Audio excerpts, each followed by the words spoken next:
It will be fascinating to see what happens with the interview platform and the interview process with all of this technology, especially video. I don't know. This is only slightly related. I know we mentioned automation and avatars, but did you see the pizza commercial that came out? The AI generated pizza and beer commercial. No. Oh, I should have No. queued it up for it. It's delightful and horrifying.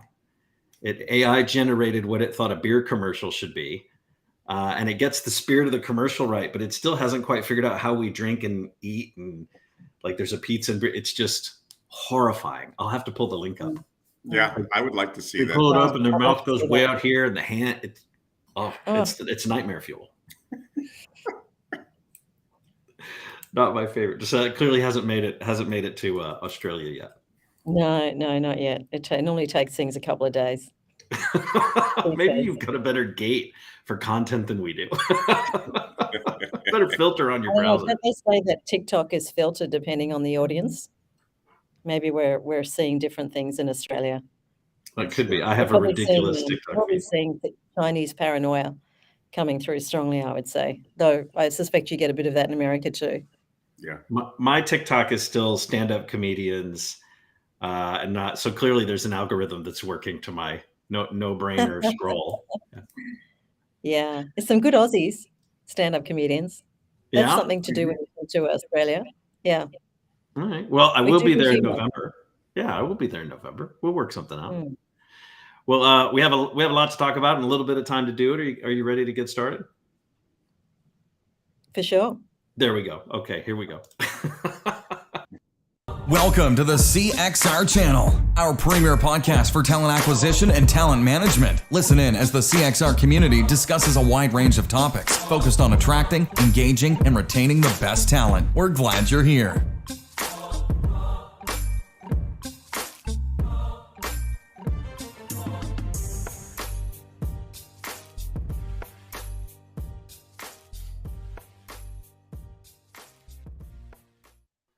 All right, welcome to another edition of Recruiting Community. I am Chris Hoyt, your host for the next 20 or 30 minutes or so. This is a live stream today, so if you are joining us live on the link book, or the Facebook, the YouTube book, all the other social channels, go ahead and look for a little chat window. You can drop in any questions you might have for the guest today or for any of us who are on the show.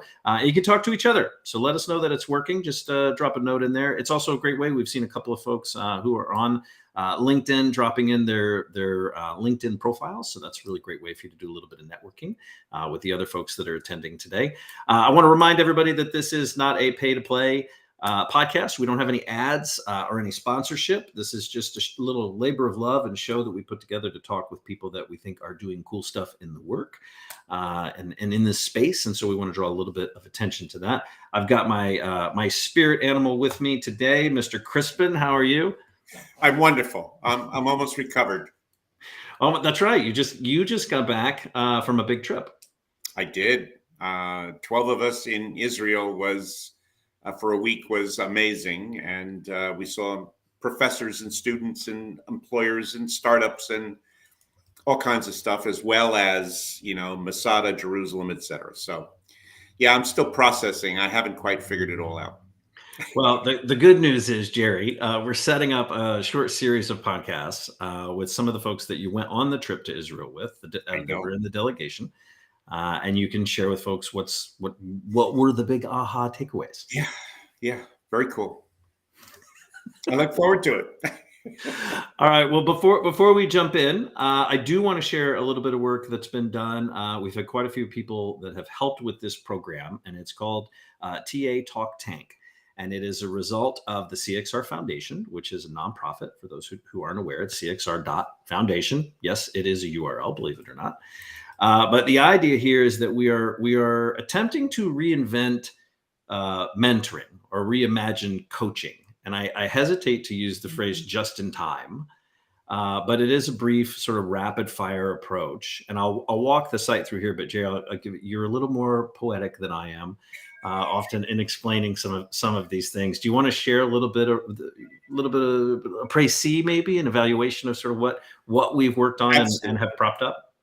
Absolutely. So the quick answer to this, because it's somebody at my door, is this is like a one-stop shop coffee, if you will, a virtual coffee in which I could pick the brain of someone who could help me think about my next job, think about my career, or whose career I'd be fascinated but to learn more about. And so that's the powerful piece of this. And I'm hopeful that folks in our space will take advantage of it, as well as contribute to it by willing to be, have their brain picked, if you will, over a virtual coffee. Yeah, and I know we have some folks listening, but if you're watching, I'll show this. I want to show how easy this has been done. We're pulling up a screen share really quickly. This is it. It's tatalktank.com. It's super simple. When you log in, you're going to see any number of folks in here who have already started to jump in with a soft launch last week. You've got chief people officers, head of people.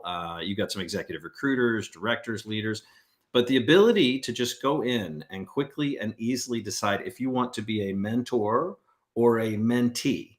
So that's sort of more of a coach piece, right? And the idea here, to Jerry's point, is that we're really looking at trying to address those single conversations that you have that sort of change your direction or change your mindset about your career or your position or your momentum even. So this is not a lengthy mentoring program. This is sort of a series of conversations that you can set up and do a little matchmaking for. In this instance here, and I'll just walk you through it, I put in I'm a mentor and mentee. You can easily see here, just put in your title. You've got some disciplines that you can select from, various industries that you're in, location. You can paste in a little bit of it about you. If you've got a CV or a resume, we're going to talk about that. If you've got a CV or a resume, you can upload those here. It's not required, however, because rumor is they're dying. But you can list in here also as a mentor what you're looking for. And there we go. And from a mentorship, what you want to get out of that. If you're going to mentor, you can also list the number of mentees that you're willing to take on. In this instance, I'm willing to connect with 3. I do have a little bit of coaching experience there. I can click continue. And then I get a list of folks here that I can immediately ping and connect with. So I can reach out directly. So you can additionally do some search. So if I'm looking more for a head of, maybe, we have a few in here, head of people and talent, head of talent acquisition, that sort of thing. If I think I'm looking for more of a VP level, I can search by title. You can see here, Jen Tracy, we've got Joe Murphy, Rachel. So there's a lot of really great stuff. There's Mike Dwyer.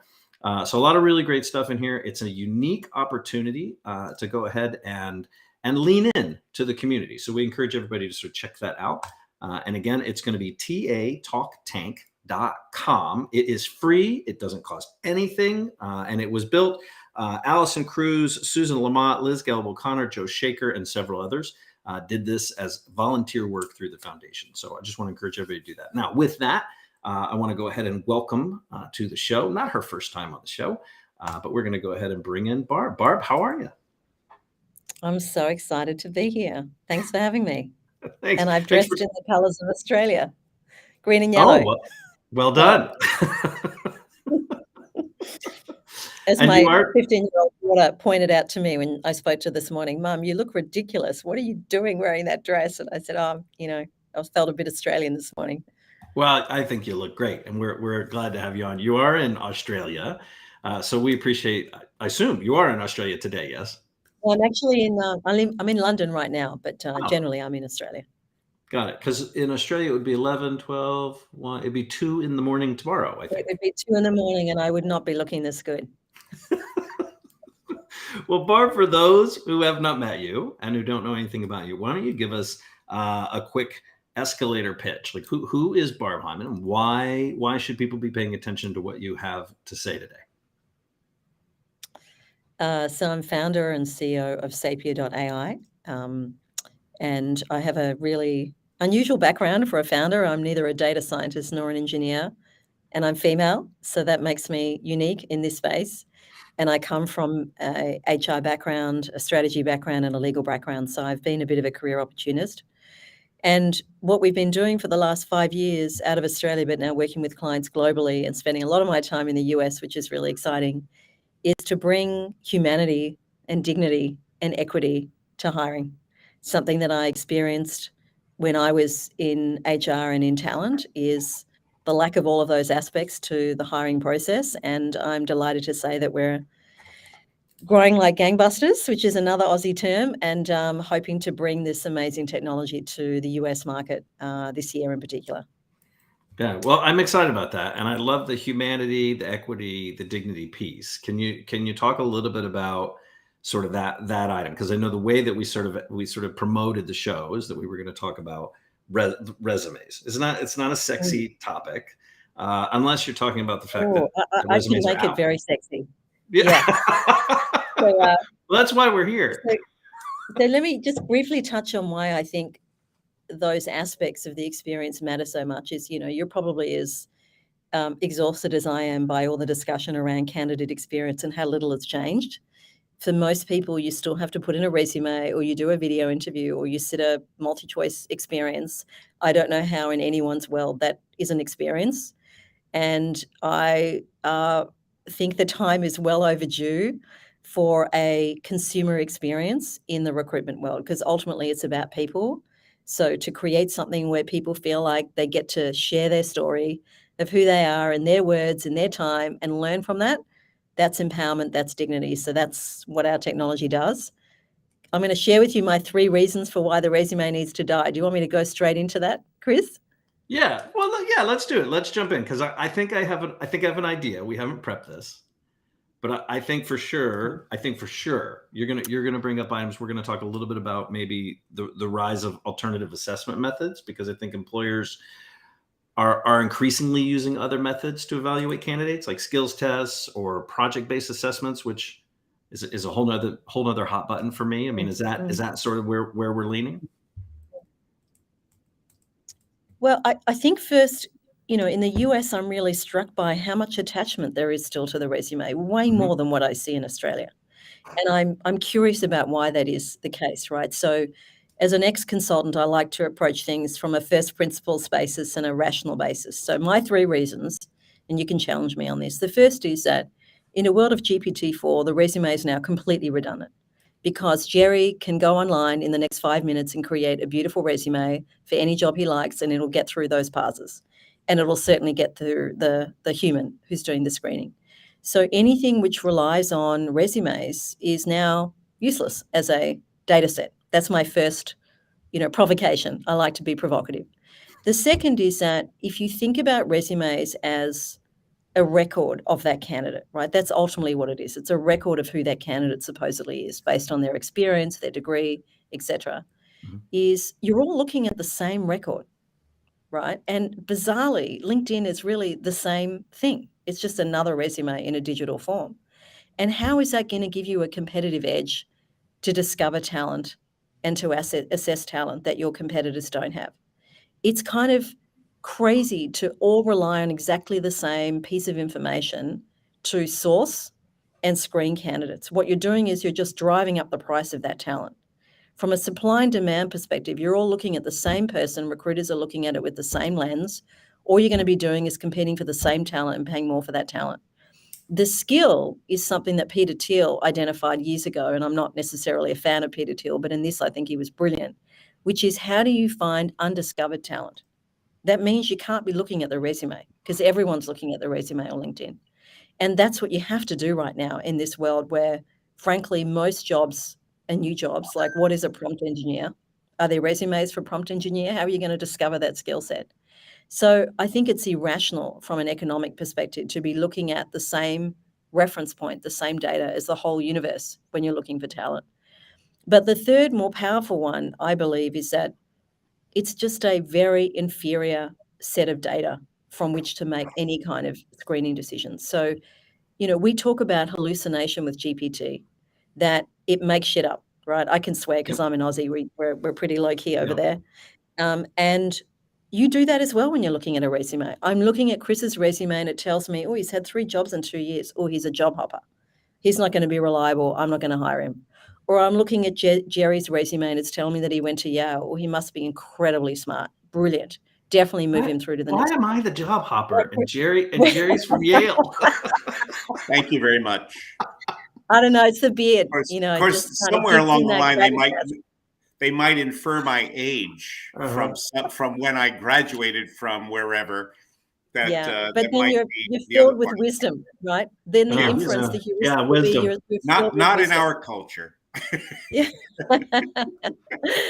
So we're reading between the lines, right? Because Yes. there's really not that much there, and we're relying on these heuristics to infer what? That you're reliable, that you're smart, that you're going to work well with others, that you're a leader. It just feels so suboptimal as a data set with which to make any kind of decision. That's my third reason. What I love, Barb, is that third reason. It's just an inferior data set. And fundamentally, we're all searching for a better data set. I would argue that the job description and the resume are not records of reality. They are marketing ploys, if you will, one by the candidate and the other by the company to attract and engage. And they are both inferior data sets.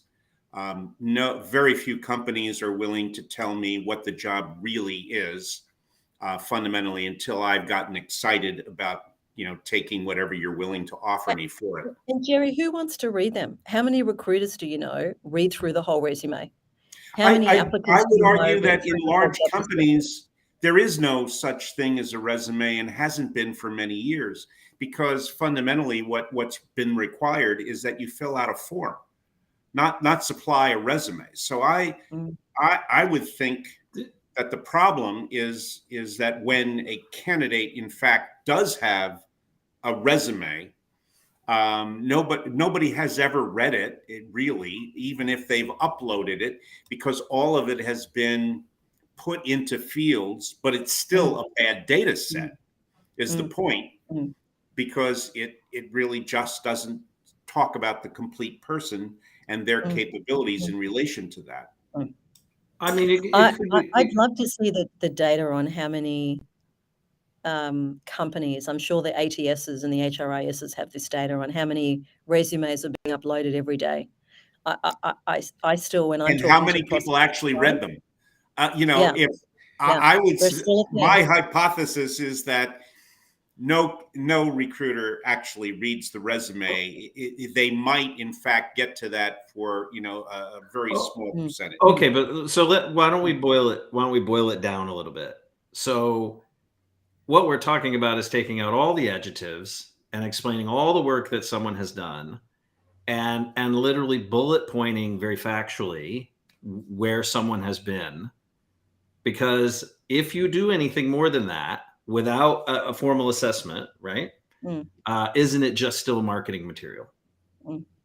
Yeah, I mean, I don't think that means anything either. Yeah, right? Because there's plenty of research that says that what you've done in the past is not necessarily predictive of success in the future. It's independent, IO style assessments or analysis. It's also a heuristic that what you've done before means you're going to be successful now. Well, but I think, but then it comes. Yeah. Yeah, sorry, I was just going to say, bro, I think then it comes back. Is there a growing trend towards skills-based hiring?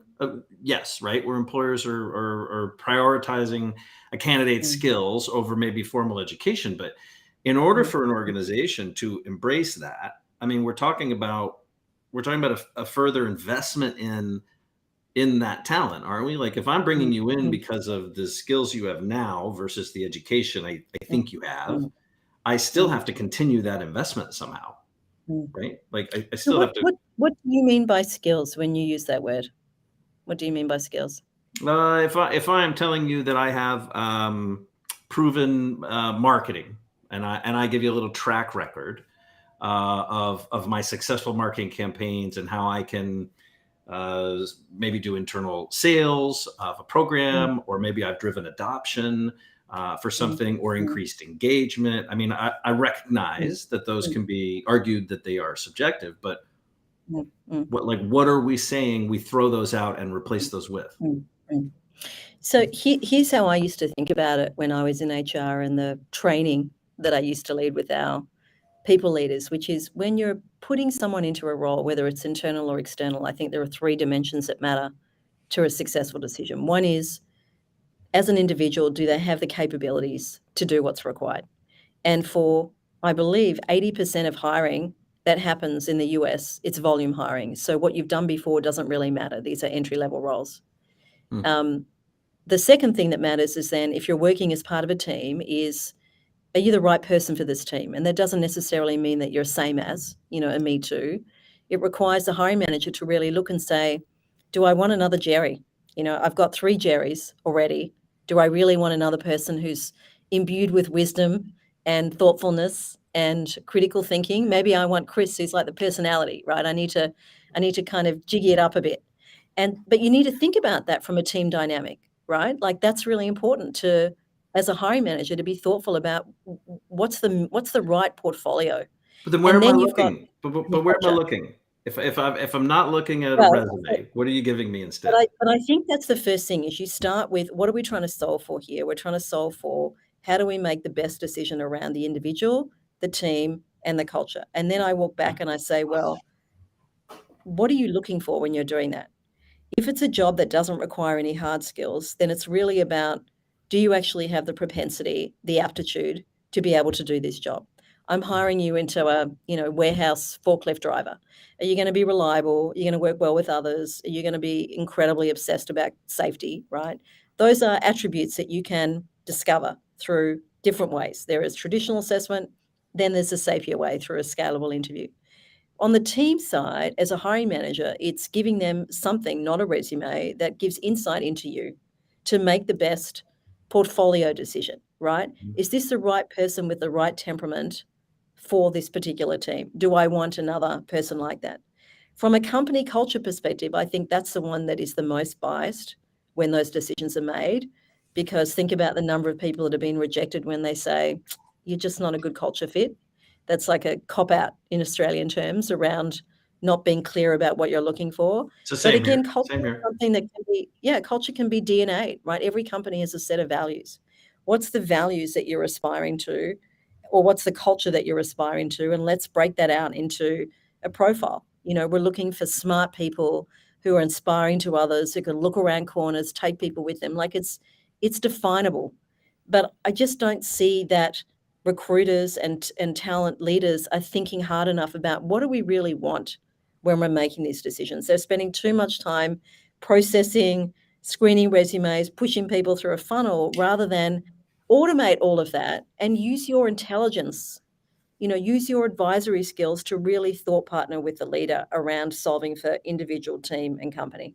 But if That's I'm someone different though than what might exist today. yeah, but Yes. I think if I don't have a resume, okay, and I don't have an assessment results, like a portfolio to look at that is a result of someone going through some sort of alternative assessment, regardless of who the platform is. I don't have the ability to find and create a bench outside of a LinkedIn or outside of an alternative platform, depending on the level, right, of jobs or niche of the jobs. And what I get is the worker's profile. So that's just what there is today at mass. Yeah, I agree. So I believe that what you need is true, comprehensive, objective intelligence about that individual, which does not sit in a resume. So how are you going to get that, right? Pick your choice of assessment. If you think back to the olden days of Amazon, McKinsey, I was at BCG, we all hired in the same way, which is we run these structured interviews where Jerry and Chris get asked the same questions by 4 or 5 people for calibration, for equity. They're measured against a rubric. Like that's certainly from an IO perspective, that's seen as now the most predictive and the fairest way to do it. And out of that comes some kind of profile. Sapia's effectively scaled that through science and through chat. That's what we've built. That's our formula. And we think that's a better way to assess. We don't like to use assess because we're effectively interviewing people in a way that is untimed and safe and comfortable and empowering. And most people have a negative connotation with assessment because they're mostly terrible. It's not a video, but you have to design a journey, right, that gives you the objective data to empower and equip the decision makers to make the right decision. Well, and it's definitely not a resume. You're building reliability into an approach to how we interact, if you will. that can be replicable and come up with some of the same conclusions. And only when you can have high reliability in how you approach it can you get to some level of predictability. Consistency, huge. I think the challenge with humans having those conversations, the limitations of what we did at BCG was that I can't help myself. I'm really going to connect with that person who just looks just like me in terms of their experience, because that's what I think has been successful. And so how do you interrupt that human part? There's definitely a need for the human, but it's at the far end, not at the front end. Yeah. But I think, Jerry, it's about data, right? You can get a job at a bank using a resume. You'll never get a loan from a bank using a resume, but there's still decisions of risk. How is it that every other sector has managed to de-risk really critical decisions by relying on objective data and, not necessarily removing humans from the whole process, but certainly disintermediating their subjectivity as early on in the process as possible? So Barb, what percentage would you say of employers, pick your market or pick your niche and your function? What percentage of employers do you think are taking a new look at that process and maybe pushing to the side, swiping a little bit left on, online profiles and resumes, and leaning in on, these new wave of assessments? Not enough. Is my again, my second provocation is, I think, and look, I feel like we've probably had this conversation in the past, but coming back to first principles for any head of TA and looking at what are we trying to solve for here? What is the business problem that we need to meet? Mhm. And we're living in a world now where everyone is talking about automation, the productivity uplift from automation. Now is the moment. You've never had, we thought it was with COVID to reimagine and transform HR and recruitment. Now Yeah. more than ever, right? Because every CEO on board is saying, Jerry, what are you doing in HR and with TA? Because we have more people in TA than we do in any other part of HR. Surely you're thinking about automation. And so if you're not hearing that message, then there's something wrong with your board. And if you are hearing that message, then how are you responding to that, right? So that's one opportunity, I would say. I've got a window right now to be a fast follower, to be a leader, and reimagine the way we do things, because my board has given me permission to do that. And then the second thing is, well, what really matters? Does tapping into undiscovered talent matter more because we're operating in a market where there just aren't enough people with the skills? And we need to train them ourselves, so it's more about aptitude. Does it matter that the experience is incredible because we're Airbnb and everything we do in our experience needs to be incredible? So, I think not enough of these conversations happen about what's really important for us as a business. To give you an example, we started to work with Qantas, who brought us in to replace a well-known video player 4 years ago. And the reason they did that is Qantas has this amazing track record of moving executives around at the C-suite level. So the new CEO used to be the CFO, then she was something else and something else. So the head of customer for Qantas, which is a really successful brand, the most trusted consumer brand in Australia, the head of customer became the CHRO. And she just walked in and said, what are we doing here? Like, we are running this as if these people aren't consumers. They're all people who want to be on a flight or a potential consumer, yet we're treating them, as a third-class citizen. This needs to change. Only when that happened did the TA team sort of start to look at the way they were doing things and say, okay, what would a candidate-first, consumer-first experience look like? Then you go through COVID and suddenly it takes 4 months to get a plane in the air once it's been out in the desert. And what you have to do faster than ever is build capacity. So that forces a rethink of how what your hiring process looks like. These are the really interesting problems to solve in TA. And I just would love to see more TA leaders really look into the business and understand what's most important, and let's design the process around that. I think there's too much buy an ATS, buy a CRM, buy a this, right? And like that to me is just leading to a world of companies being overstacked and they don't actually get the outcomes, right? Like, what is the ROI of having an ATS and a CRM and an HRIS? Can you quantify that value to the business? That's the question I ask. Don't buy us, because you just want another tool. Identify how you really measure success in your tech stack before you layer on another new tool. I think it is an important call out that I think organizations are hungry to do this differently. I think Scotiabank is another one up in Canada, who based in Canada, who removed, if I'm remembering this right, somebody correct me if I'm getting it wrong, but who removed the resumes for college hiring and for early career hiring. They did away with that process, and they said they wouldn't take any anymore. I don't think they're using a product like Sapia. But they are hungry to get away from that. That tired delivery, right, of a LinkedIn profile or a Indeed profile, or just a resume that's been uploaded and then manually typed in, right, to the different systems. So I do think there's a hunger to do it differently. And your perspective is just. I don't understand why every campus recruiter is looking at a resume. Like, why would you ever use a resume for that hiring, right? It just doesn't make any sense. Like, I saw something that Code Signal did about a year ago, which I thought was so clever.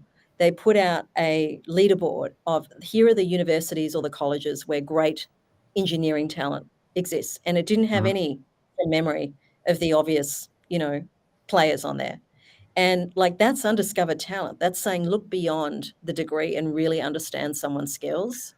And that's a goldmine of talent out there. So, well, I think the pandemic, one of the most positive things that came out of the pandemic was diversifying college recruiting.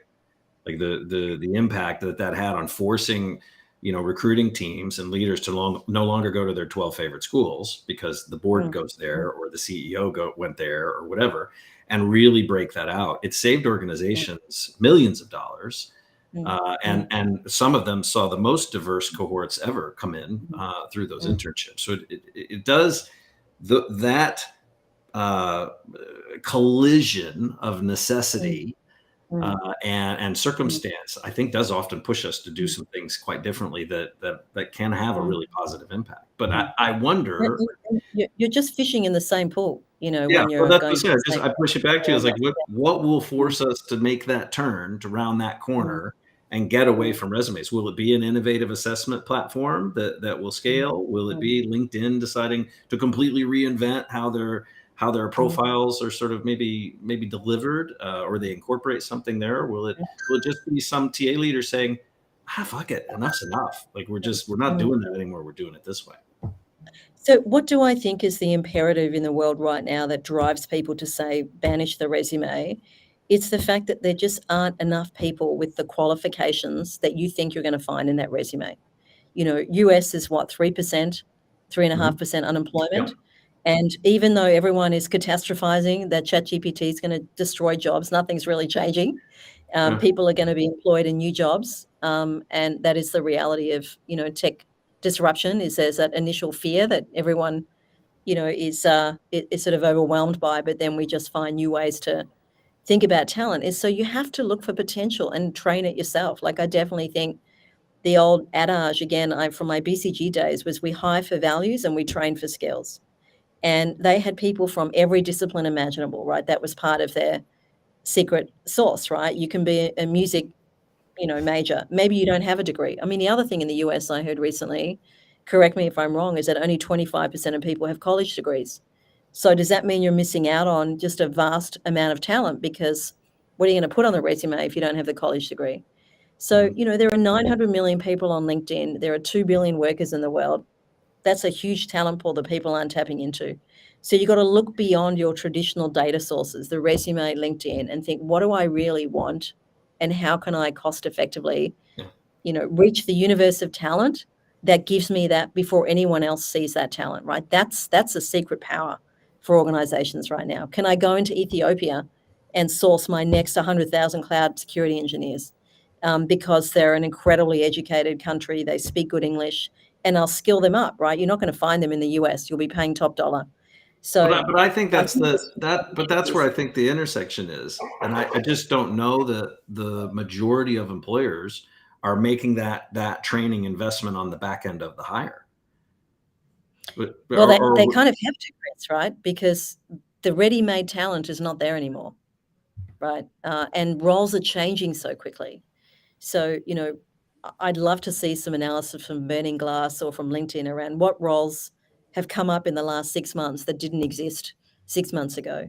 We're living in such a dynamic world of technology changing the way we do things, that there are new roles that are going to be created all the time. Agile coach.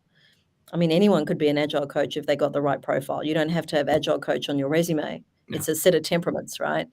That didn't exist 10 years ago. Prompt engineer didn't exist 3 months ago. So I think instead of being obsessed about the title and your resume, think harder about what do they need to do? Like, what would that intrinsic capability look like? And how do we get them from here to here? I think it's much more build your own talent, but hire for the right aptitude, which is in anyone and everyone, right? It's not just in people like Jerry who went to Yale. Wait, if I I'm don't on know the what top, college do I get to you went be? to. Can I be the smart guy now? If I'm on the top of the screen, can I be Yale? I do love this, and this conversation's been going on for 100 years. 100 years. That fundamentally the balance of how we hire and how we develop, what that should look like in terms of our investment. Should we be investing in hiring people who can do the job today, or hiring people that we can develop to do the kinds of jobs and be more agile, so that as the job changes, they change as well in terms of their abilities? It is an important decision to make. And a lot of leaders in a lot of corporations fundamentally have made bad decisions about the weighting of that investment.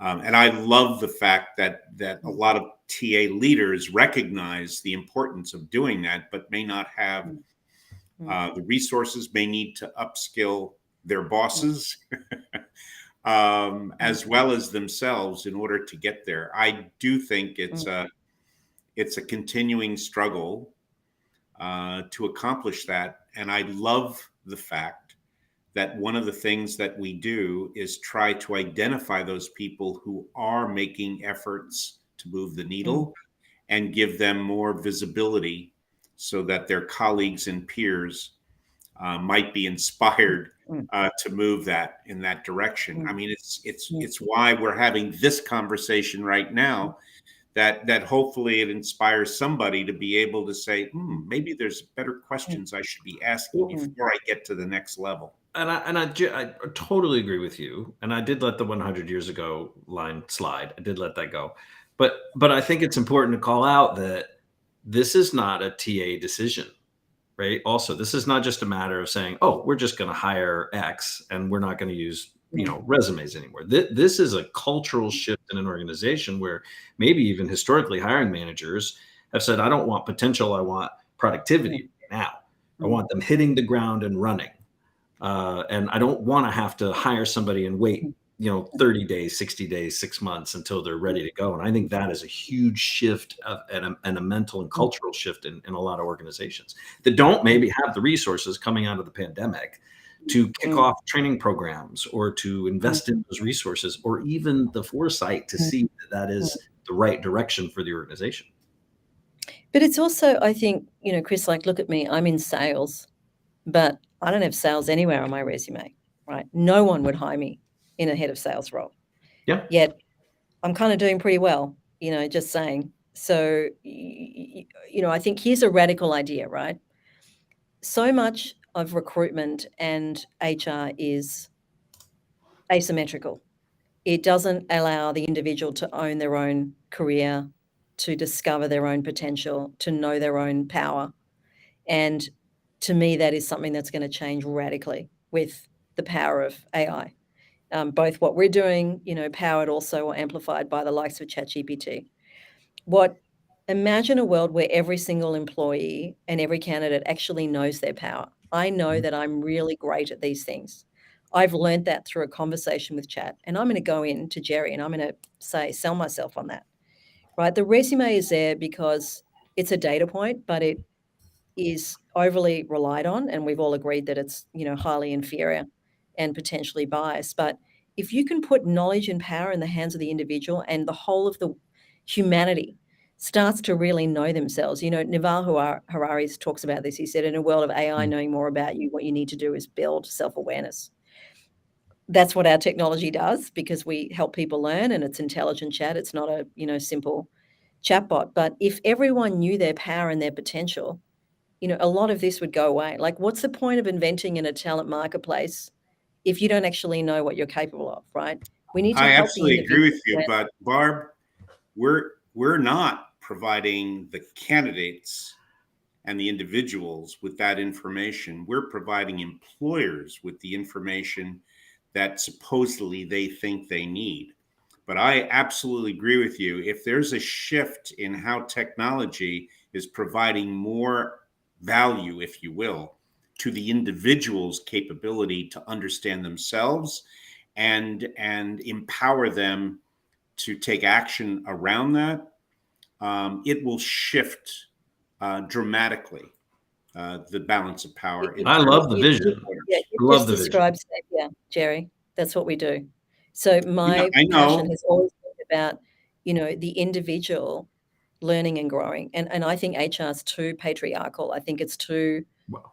much trying to curate people's journeys. Yes. If you can put the power in the hands of the individual, so many of those systems you don't really need, right? And it's always on. It's learning. It's, you know, people really trust this way more than they trust this, right? Trust what's on their phone. It's kind of scary, but if you can help people learn and know who they are, like, that's going to transform your life, not just the job that you're going to go for. And how to use it. I mean, it's more than having the information. It's also understanding the implications of how to use it. And I do agree that many of the, not many, but some of the new tools like yours are put the conclusions that you draw from them are put in the hands of the individuals who've experienced that.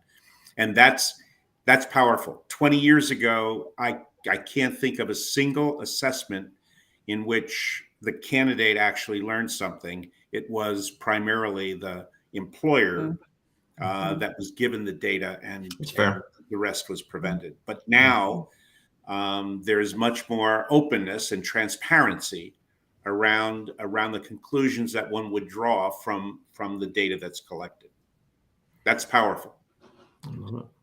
Good stuff. Well, Barb, I mean, given the state of things today, if you were gonna, you know, we asked this of everybody before we close out, if you were gonna write a book on where we're at today, and the stance that you're taking, what would the title of that book be?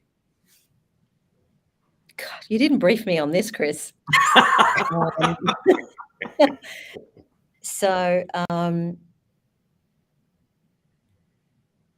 Okay, I think you're gonna be underwhelmed by this. I know. I think I'd say something like HR 3.0. Really, truly lean in. Right, be curious about what you could be doing. You know, and I think I'd say put the human first. Maybe that would be the title. Put the human first. Human first. All right. Okay. And who gets the first signed copy of your newly written book? Well, definitely you, because you invited me onto the show. Can't give it to us. I think, are you asking me that genuinely? Yeah, for sure. Yeah. So this is what I think. I think that if I sat across from Satya Nadella, right, and I said, Satya, what difference would it make to the power of GPT-4 if it actually truly understood the person on the other end? Would that make it a more compelling experience? Would that make it something that is really in my control? So I would give it to him, because I think that's what's missing about GPT-4. It's past the universe of content online. It doesn't understand the individual, and to really impact the individual's life, you need to know them, and they need to know themselves. So that's what I would be offering up to him. Love that. In case you're listening, Satya Nadella. Like that. Of course. It comes down to know yourself. Yeah. And then live up to that experience. Definitely one of our 8 listeners. That's an alternative title. All right, wonderful. Well, Barb, don't go anywhere. Don't hang up. We're going to put you in the green room for just a second. We're going to show events page that we've got coming up. We got some stuff ahead that we want to encourage some folks to join us for. But I'm going to put you in the green room, so just hang out for just a minute, will you? All right. And Sure. much gratitude. Thank you so much for giving us your time today. We really appreciate you dialing in from London. Thank you. All right, Mr. Crispin, I do want to share this really quickly. We'll put us in the sidebar there, I guess, today. A couple of things coming up. You obviously saw Barb just now. We did that presentation. Pretty exciting about that. But we do have some meetings coming up on May 10th. We've got the EU pay transparency piece. Jerry, I know you are super duper passionate about this. You want to give a quick 20-second overview of what to expect for that meeting? Well, I hope that we can come to some agreements around what a baseline might be around pay transparency. There are 49 out of 50 states that have made a play for pieces of that, and the issue is what does our industry, what does our profession really think is a baseline below which you are not really recruiting? You are in effect abusing the relationships with candidates, and above which there may be many paths to competitive ways of doing things, so competitive practices. So I just think that we have to have a conversation that says this is a stake in the ground, and we should be living up to the spirit of it, not just the compliance issue. Good stuff. I'm looking forward to that. We have quite a few people that are dialed into that, so that's going to be fun. We also have Andrew Flowers coming back. He has become sort of a quarterly fixture with Recruitonomics. He's going to do a recruiting economics discussion for us. That's also this week on the 11th. We've got the book club where we're talking about essentialism. We're wrapping up that book. I'm actually surprised. I'm enjoying that book more than I thought I would. So there's still time. It's not a super long book. So if you haven't read it yet, that is 100% open to everybody. And then we have Empower HR coming up on the 16th. And that is the HR.com event that's going to be in Phoenix. If you're still interested to go in that and you haven't signed up for that yet, let us know. We're happy to help make that a reality for you. We do think that's going to be a really interesting event. We're excited about Matt Charney and Deb McGrath and the folks sort of putting that on. So we're super excited to help out where we can for that. All right. Anything else we should talk about quickly before we go, Jerry? No. Oh, well, then I guess that's the end. We'll say good night. Good night. We'll see everybody next week. Thanks for listening to the CXR channel. Please subscribe to CXR on your favorite podcast resource and leave us a review while you're at it. Learn more about CXR at our website, cxr.works, facebook.com and twitter.com/careercrossroads, and on Instagram @careerxroads. We'll catch you next time.